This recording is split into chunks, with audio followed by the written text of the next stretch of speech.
Well, a man in his 60s has died after being bitten by a brown snake at a school in Far North Queensland.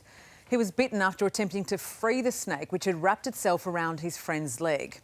Here to tell us about the incident is Dr Claire Burtonshaw from the Queensland Ambulance Service. Thank you so much for your time this morning, Claire. Can you talk us through what happened? It's terrifying. Yes, thank you for having me. We had some tragic circumstances on Saturday evening where a man tragically lost his life after being bitten by a snake at the 100-year anniversary for the school south of Mackay. Bystanders jumped into action and did everything they could to try and heroically save this man, along with the paramedics that joined them quickly on scene.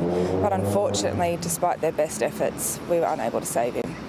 It is pretty scary because I guess everyone's instinct is to jump in and help, especially when a friend is caught up in something like this. What is your advice, though, when you see an incident like that unfold?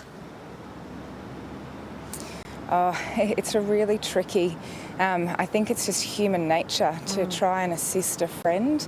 You can't really say how you're going to act in those sort of circumstances, and I think everyone would try and rescue the friend that they're with.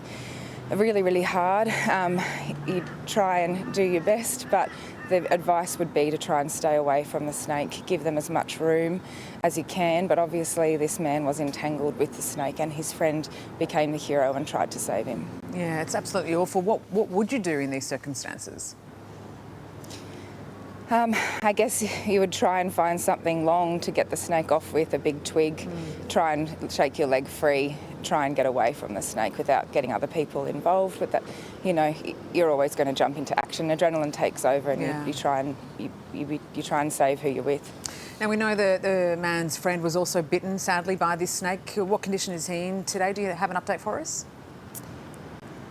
I know that he was transported to the local hospital by paramedics.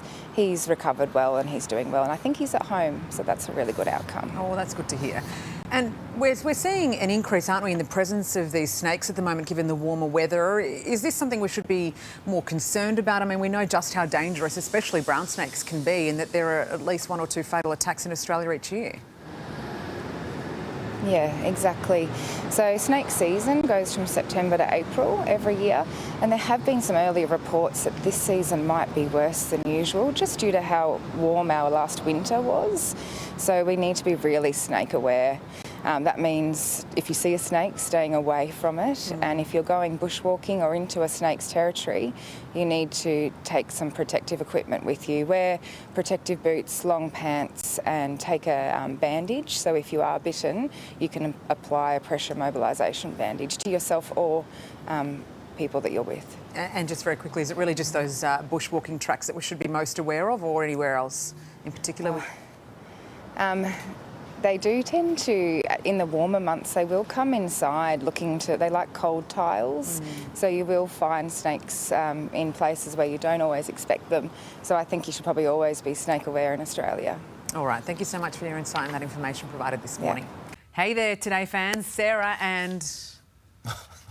What's my name again? Oh my goodness, Carl. Hey, thanks for watching our YouTube channel, though. Subscribe now for more news, special reports and amazing Aussie stories. And Carl misbehaving, Whoa, of course. that never happens. Always happens. What's she talking about?